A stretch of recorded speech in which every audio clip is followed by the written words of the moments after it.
Salam, Horas, Benjojua, Jua-jua, Assalamualaikum, Salpe, salam keselamatan. Kita bertemu kembali dalam channel ini, Pendeta Dr. Langsung Sitorus Makteol, untuk merenungkan apa yang menjadi evangelium untuk tanggal 1 Maret 2026 yang kita sebut juga Minggu Reminiscere. Mudah-mudahan pertemuan kita melalui channel ini semakin memperkuat iman kita dan mendorong kita untuk semakin mengasihi Tuhan juga, serta mau membela kebenaran Tuhan yang sangat sulit dipahami itu. Tuhan beserta kita. Untuk memulai perenungan kita, Bapak Ibu Saudaraku, mari kita baca apa yang dikatakan Paulus di dalam suratnya kepada jemaat di Korintus, pasal 1. Kasih karunia dan damai sejahtera dari Allah Bapa kita dan dari Tuhan Yesus Kristus menyertai kamu. Amin. Firman yang akan kita renungkan, Bapak Ibu Saudara Saudariku yang terkasih, ditentukan dari kitab Injil yang dituliskan oleh Rasul Yohanes, pasal 3 ayat 1 sampai 17. Evangelium Secundum Yohanem atau kata Yohanem, dan kita baca pasal 3 ayat 1 sampai 17, bagian dari percakapan dengan Nikodemus. Adalah seorang Farisi yang bernama Nikodemus, seorang pemimpin agama Yahudi. Ia datang pada waktu malam kepada Yesus dan berkata, "Rabi, kami tahu bahwa engkau datang sebagai guru yang diutus Allah. Sebab tidak ada seorang pun yang dapat mengadakan tanda-tanda yang engkau adakan itu, jika Allah tidak menyertainya." Yesus menjawab, katanya, "Aku berkata kepadamu, sesungguhnya jika seorang tidak dilahirkan kembali, ia tidak dapat melihat kerajaan Allah." Kata Nikodemus kepadanya, "Bagaimanakah mungkin seorang dilahirkan kalau ia sudah tua? Dapatkah ia masuk kembali ke dalam rahim ibunya dan dilahirkan lagi?"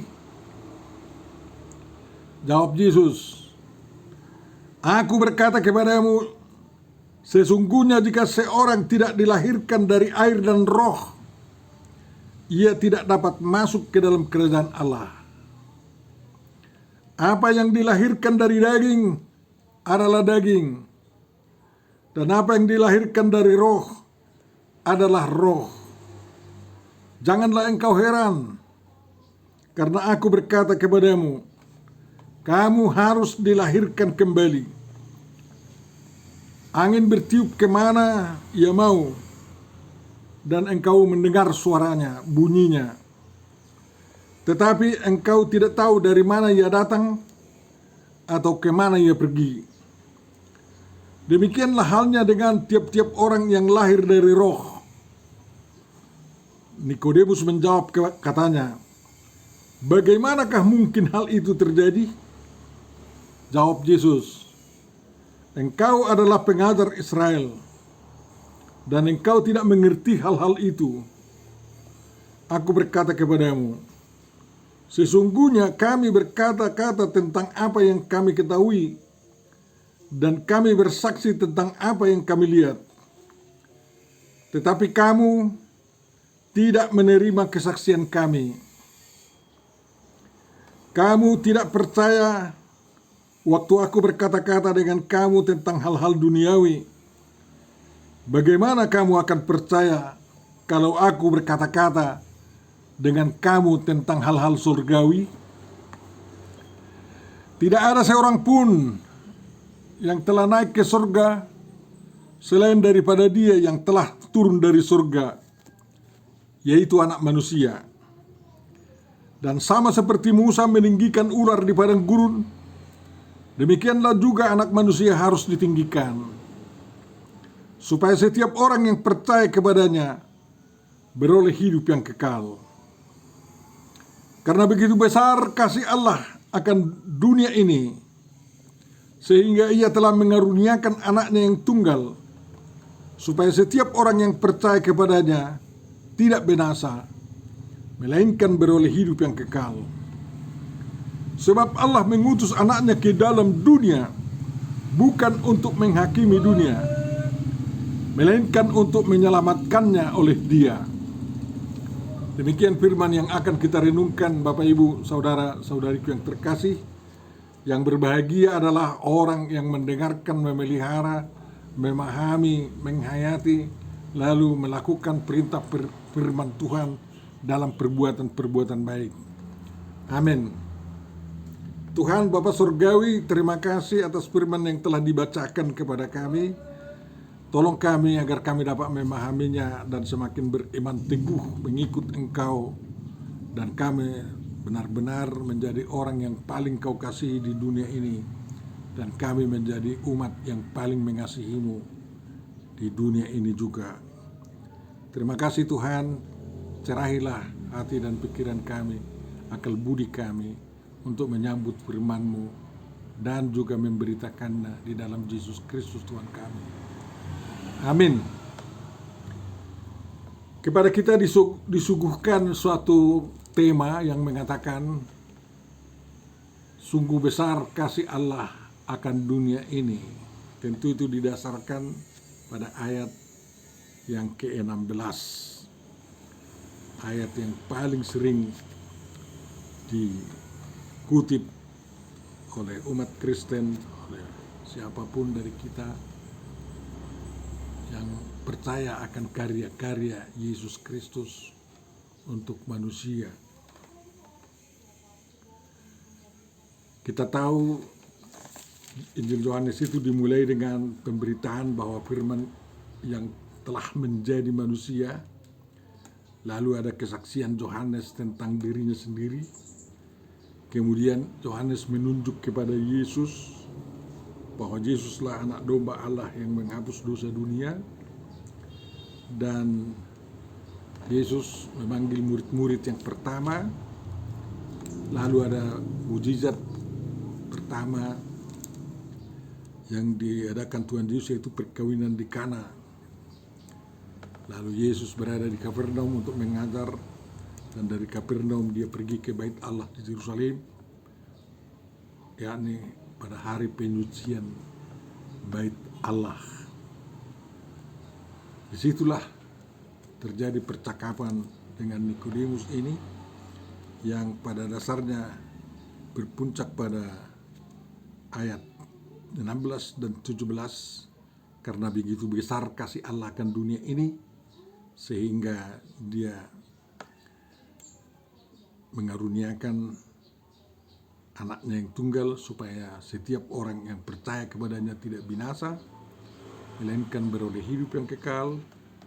Sebab Allah mengutus anaknya ke dalam dunia bukan untuk menghakimi dunia, melainkan untuk menyelamatkan dunia itu oleh anaknya yang tunggal tersebut. Dari situ, mulai dari ayat 16 sampai akhir kitab Injil Yohanes merupakan uraian cerita, pemberitaan, kesaksian tentang begitu besar kasih Allah akan dunia ini. Coba bayangkan itu. Jadi semua berpusat kepada kasih Allah akan dunia ini. Ya. Jadi misalnya Ada penyembuhan-penyembuhan, ada percakapan-percakapan, dan ada tindakan memberi makan 5.000 orang, dan Yesus berjalan di atas air. Dan memang ada murid yang mengundurkan diri, tapi Yesus pergi ke Yerusalem berulang kali, ya, sedikitnya 2 kali sebelum penangkapannya. Dan kita tahu pengajaran Yesus yang diberikan di sana, ya, tentang kebenaran. Yesus terang dunia, dan Yesus gembala yang baik. Ada pembangkitan orang mati, yakni Lazarus, dan memuncak nanti bahwa orang Farisi, Saduki, dan kaum imam ahli-ahli Taurat semakin bertekad untuk melenyapkan Yesus. Tetapi terus Yesus melaksanakan misinya yang diembannya dari Bapaknya, yakni dengan jalan apapun dia akan pergi sebagai anak domba Allah yang memikul dosa dunia dan membuka jalan, memberikan jalan keselamatan, menganugerahkan keselamatan kepada umat manusia, dan yang menerimanya pasti akan selamat. Dan jalan itu pada akhirnya ditempuh sesuai dengan keputusan pemerintah duniawi dan pemerintah agamawi, Pilatus dan imam besar menentukan bahwa Yesus harus disalibkan, digantung, tetapi itu dibuat Tuhan menjadi jalan keselamatan, penganugerahan keselamatan kepada umat manusia. Bapak Ibu Saudaraku yang terkasih, marilah kita kembali kepada teks kita, bahwa seorang tokoh, ya, dikatakan di sini pemimpin agama, dikatakan dalam bahasa Yunani archon, pemimpin kaum Yahudi. Jadi archonton Yudaion, lain terus menganggapnya sebagai pemimpin agama, datang kepada Yesus setelah Yesus berada di Yerusalem untuk mempercakapkan hal yang sangat penting bagi Nikodemus.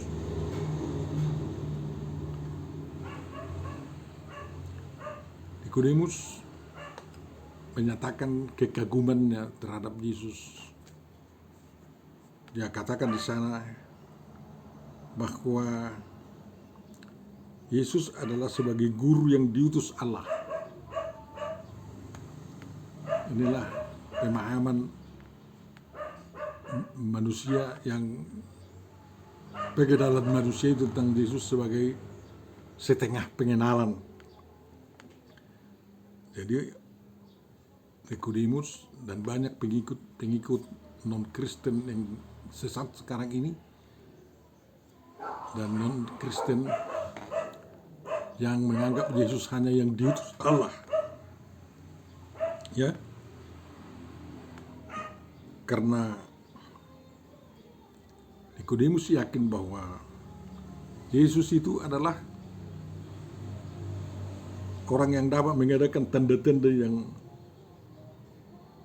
diadakan itu bisa dilakukan karena Allah menyertainya. Jadi Yesus tidak mungkin melakukan mujizat-mujizat itu kalau Allah tidak menyertainya. Jadi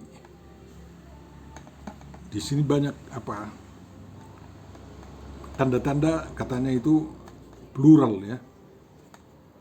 Padahal dalam Yohanes 1 sampai Yohanes 2 masih hanya satu tanda mukjizat yang dilakukan oleh Tuhan Yesus Kristus. Tapi Nikodemus sudah mungkin menangkap berita bahwa Yesus melakukan tanda-tanda yang mungkin tidak dicatat di dalam Injil. Ya. Dikatakan di sana Allah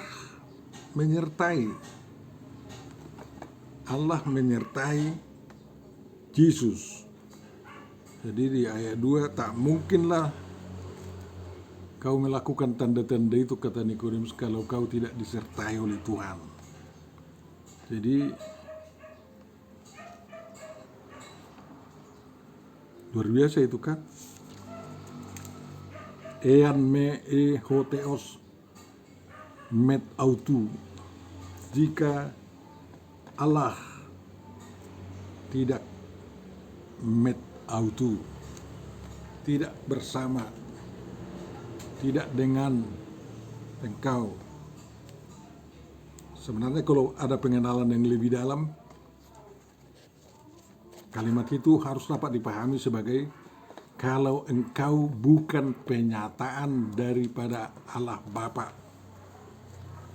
Jadi kalau Tuhan menyertai Yesus, berbeda itu dengan Tuhan menyertai sesama seorang manusia, ya.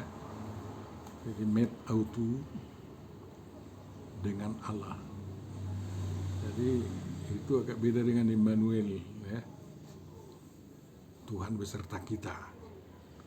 Met autu, Theos met autu, dapat kita pahami bahwa Tuhan menyatakan diri dalam diri Yesus. Bapak, Ibu, saudara-saudaraku yang terkasih, kekaguman Nikodemus itu dijawab Yesus dengan ajakan agar Nikodemus mau dilahirkan kembali. Ajakan agar Nikodemus mau dilahirkan kembali. Ya, kalau seorang tidak dilahirkan dari air dan roh, ia tidak dapat masuk ke dalam kerajaan Allah. Mengapa Nikodemus itu dikatakan Yesus tidak memahaminya? Memang terus terang dapat dimaklumi bahwa Nikodemus tidak memahaminya dan harus sebenarnya menerima ajaran Yesus Kristus agar dipahami. Mengapa? Memang untuk dapat masuk ke dalam kerajaan Allah, menurut Yahudi, mereka harus disucikan dengan air suci, ditahirkan, ya, karena waktu itu bukan hanya lagi darah digunakan sebagai simbol penyucian, tetapi juga air. Dan itu yang dilakukan oleh Yohanes Pembaptis. Jadi harus bertobat agar bisa masuk. Tetapi satu kelebihan daripada ajaran Yesus adalah bukan hanya dengan air, tetapi juga lahir dari roh. Kita tahu tokoh-tokoh Yahudi sangat kurang percaya terhadap roh. Walaupun dalam perjanjian lama selalu mereka beritakan bahwa roh Tuhan ada pada seseorang yang biasanya menjadi nabi. Ya, roh Tuhan ada pada Daud. Roh Tuhan ada pada Saul. Ya. Tetapi roh Tuhan itu tidak dipahami sebagai kuasa yang melahirkan kembali. Paling-paling kuasa yang memilih, memanggil menjadi utusan Allah. Itulah pemahaman mereka. Tapi Yesus mengatakan lebih dalam dari situ. Seseorang itu harus dilahirkan ya, harus dilahirkan dari air dan dari roh. Yesus sendiri mengalami itu di hadapan mata para murid-muridnya. Yesus bukan hanya dilahirkan dari air di Sungai Yordan, ya, tetapi juga dilahirkan dari roh yang hinggap kepadanya. Jadi Yesus terus terang menuntun Nikodemus itu semakin memahami keyakinan orang Yahudi dan juga memperbaharuinya. Kalau lahir dari daging, ya, itu yang dikatakan oleh Yohanes di sini, dan firman itu telah menjadi manusia.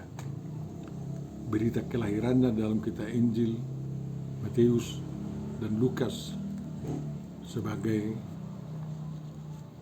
berita tentang kelahiran Yesus selaku manusia. Dan pengalaman Yesus di dalam pembaptisannya menunjukkan bahwa Yesus benar-benar dilahirkan dari air dan dari Roh Kudus. Dan peranan Roh Kudus sangat kuat di dalam diri Yesus Kristus. Jadi wawasan atau cara pandang, pemahaman baru harus diterima agar dapat mengenal Yesus yang sebenarnya dan mengenal orang Kristen yang sebenarnya, yang menjadi warga kerajaan surga atau kerajaan Allah. Bahwa setiap orang Kristen kalau dia dibaptis dalam nama Bapa, Anak, dan Roh Kudus, itu merupakan meterai kelahiran orang yang dibaptis itu dari air dan roh. Karena roh Tuhan bekerja di dalam diri orang itu, dan orang yang dibaptis itu namanya dituliskan di dalam kitab kehidupan yang kekal itu.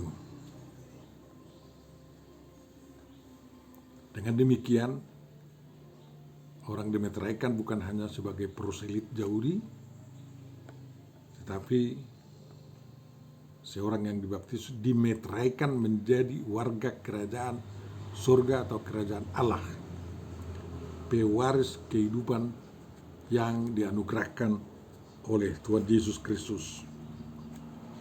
Jadi memang apa yang dilahirkan dari daging adalah daging, tetapi apa yang dilahirkan dari roh adalah roh.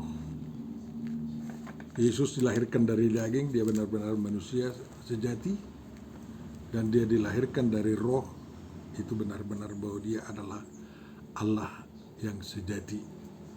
Dalam bahasa dogmatisnya dikatakan di situ 100% manusia dan 100% Allah. Itu dimungkinkan karena Tuhan yang bekerja, bukan teologi yang bekerja, bukan otak manusia yang bekerja, bukan dunia yang bekerja. Jadi itu harus kita pahami agar kita tidak bisa disesatkan oleh siapapun dalam iman percaya kita. Jadi guru Yahudi ini atau pemuka Yahudi ini harus meningkat pengetahuannya kalau dia mau mengikut Yesus Kristus, dan pengajarannya akan semakin tepat. Dan kita pun tidak cukup hanya berhenti dalam pengajaran Yahudi, tetapi kita harus melangkah untuk menganut, memahami pengajaran-pengajaran yang diberikan oleh Tuhan Yesus Kristus sendiri. Ya, Yesus tegas mengatakan, kami menjadi saksi dari apa yang kami lihat. Ya, Yesus melihat kerajaan surga, bahkan dia pemilik kerajaan surga itu, dan itu yang diajarkan kepada kita. Tapi sayang sekali, banyak kali, bukan hanya Nikodemus, banyak kali orang Yahudi waktu itu, dan sekarang juga orang-orang penganut agama Abrahamistis yang tidak menerima kesaksian Tuhan Yesus itu. Ya tentu saja mereka tidak terima karena mereka hanya percaya soal hal-hal duniawi. Ya. Siapa yang menolak Tuhan Yesus sebagai anak Allah, sebagai penyataan Allah yang sempurna, bukan hanya utusan Allah, dia karena berdalil dengan hal-hal duniawi. Memahami lahir aja hanya lahir dari perut ibu, dari rahim ibu, tidak bisa lahir dalam cara yang lain. Itulah duniawi kan. Tapi Yesus menuntun kita, ya, untuk berbicara tentang hal-hal yang surgawi, dan dia mengajar kita tentang hal-hal yang surgawi. Ya, jadi kelahiran kembali harus menjadi karya Roh Kudus, karya air suci yang digunakan oleh Roh Kudus untuk memperbaharui diri seseorang yang terbaptis di dalam nama Allah Bapa, Anak, dan Roh Kudus. Yesus itu benar-benar bisa mengajarkan demikian, tidak merusak agama Yahudi, tetapi menyempurnakannya, karena dia datang dari surga. Dia memang benar-benar anak manusia, tetapi dia benar-benar juga anak Allah yang datang dari surga dan mengajarkan kepada kita hal-hal yang surgawi. Dan pada akhirnya juga dia membawa kita ke dalam kehidupan surgawi di bumi dan juga kehidupan baru dengan tubuh kemuliaan yang baru di surga kelak. Caranya Tuhan Yesus menjelaskan, mengingatkan Nikodemus tentang peristiwa pengalaman bangsa Yahudi dipagut oleh ular berbisa di padang gurun, banyak bermatian, tapi ada orang yang sebelum mati minta pertolongan, ya. Dan Tuhan menyuruh Musa untuk menempa suatu ular tembaga dan menaikkannya di atas tiang, meminta orang-orang yang masih bisa melihat waktu itu belum mati, melihat ke sana. Dan siapapun orangnya yang bisa melihat ke ular tembaga itu, dia otomatis sembuh. Itu luar biasa. Bapak, Ibu, saudara-saudaraku yang terkasih, kedatangan Yesus, ya, ke dunia sama seperti manusia, ya, ibarat ular berbisa yang diejawantahkan di dalam ular tembaga itu. Dan kalau melihat kepada Yesus yang tersalib itu, semua dosa dihapuskan, diampuni, dan keselamatan dianugerahkan. Bapak, Ibu, saudaraku, memang peristiwa penaikan daripada pembuatan ular tembaga di ujung suatu tongkat hanya peristiwa satu kali. Hapax legomenon itu hanya satu kali. Tetapi bangsa Israel memang mencoba mengekalkan peristiwa ular tembaga itu di dalam kuali peribusan daging binatang persembahan itu, ya.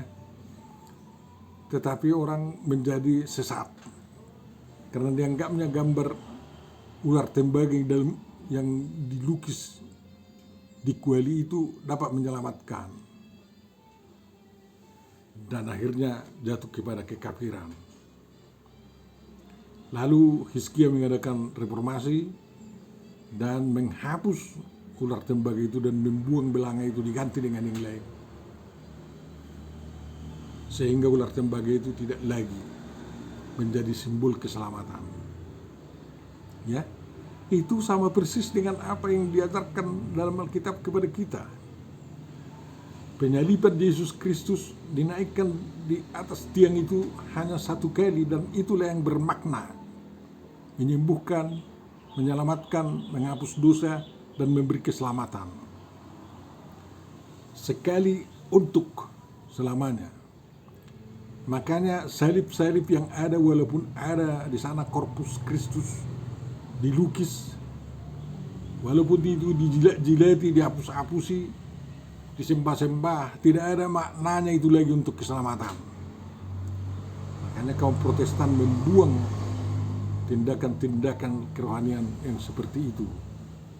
Dan kalau mereka berkalung salib, ya, salibnya adalah Habibul Allah dan Habibul Anas, kasih Allah kepada manusia dan kasih manusia kepada sesamanya. Itulah yang diartikan oleh salib yang digunakan oleh orang Kristen sekarang.